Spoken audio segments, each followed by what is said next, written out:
Dr. Marcus Webb was conducting ecological survey work on Kepler 438b, a newly discovered habitable world approved for human colonization.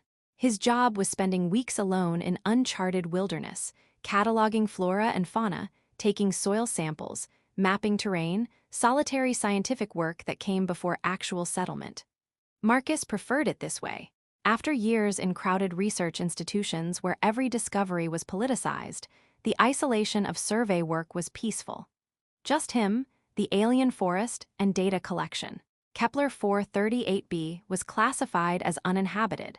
No sentient species detected in orbital surveys, no signs of civilization, just pristine wilderness. The forest Marcus surveyed was dense, with bioluminescent plants creating ethereal light patterns at dusk, unusual megafauna his sensors cataloged automatically, and ecosystem complexity that would take years to fully document. He'd been on this world for 3 weeks, establishing base camp in a clearing, hiking through terrain nobody had mapped, collecting samples nobody had analyzed.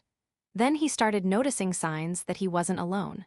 Small things at first. Supplies in his camp moved slightly, though nothing taken or damaged. Footprints in muddy soil near his water source, humanoid but not quite human, barefoot with unusual toe spacing.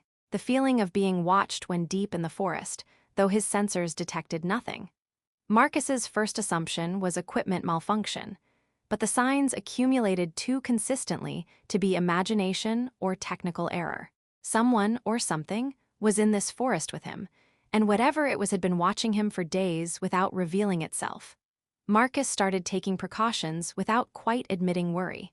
He sealed his camp more carefully at night, carried defensive tools even though regulations said uninhabited worlds didn't require weapons, stayed more alert during survey hikes. Then, during an evening when bioluminescent plants created particularly striking light patterns, Marcus saw her. A figure at the edge of his camp's clearing, barely visible in shadows between glowing plants. Humanoid, distinctive pointed ears, skin that absorbed and reflected bioluminescent light in subtle patterns, clearly bipedal and intelligent. Marcus's first emotion was shock that the planet classified as uninhabited obviously contained sentient indigenous species. His second was uncertainty about what to do next. The figure didn't approach, didn't flee, just stood at the forest edge, watching with clear intelligence and wariness. Marcus made a decision born from years of xenobiology training. He sat down slowly, making himself less threatening, and waited. The universal signal of non-aggression. The figure watched for several minutes. Then, slowly, she stepped forward into the clearing's light. She was tall, lean with muscle that comes from surviving wilderness. Her skin shifted through subtle colors Marcus didn't know how to interpret. Her pointed ears positioned in ways suggesting she was listening intently. She was wearing minimal clothing made from natural materials, carrying handcrafted tools, and she was studying Marcus with the same scientific curiosity he felt about her.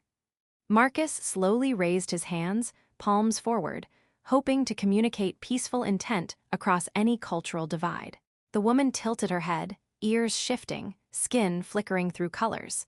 Then she mirrored the gesture, raised her own hands, palms forward, holding them long enough that it was clearly intentional communication.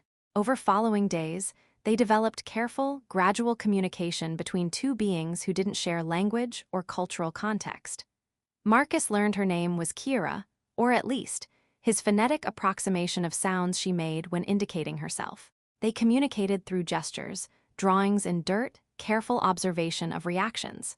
Kira showed Marcus things about the forest he wouldn't have discovered through standard survey. Plants with medicinal properties his sensors cataloged as toxic because they required specific preparation. Water sources he'd marked as contaminated that were actually safe with purifying plants. Dangerous predators his equipment hadn't detected. Marcus realized Kira represented a population his orbital surveys completely missed.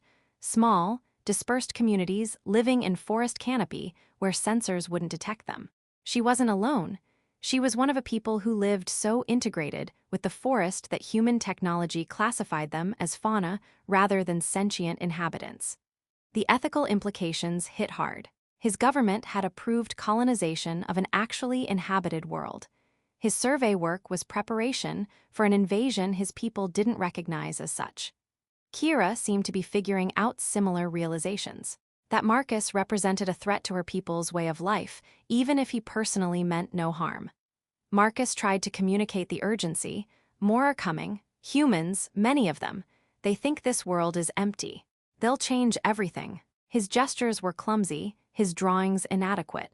But Kira's skin shifted to colors Marcus had learned meant understanding mixed with concern. She got it, enough of it at least. Marcus made a decision that would end his career, but align with his conscience. He would report that Kepler 438b had sentient indigenous population, halting colonization plans while proper first contact protocols and sovereignty negotiations took place. It was career suicide. Missing indigenous populations was the kind of failure that ended scientific careers.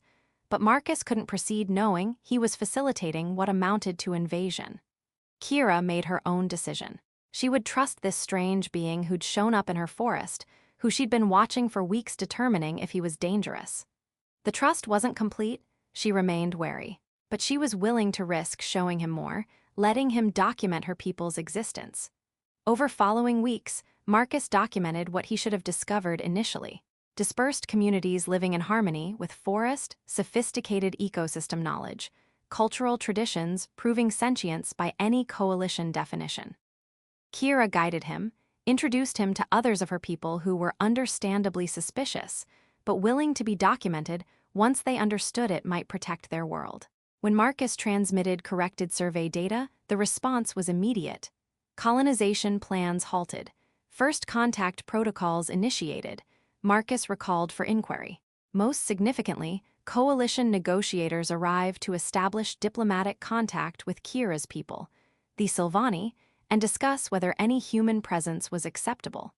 2 years later, they maintained regular contact.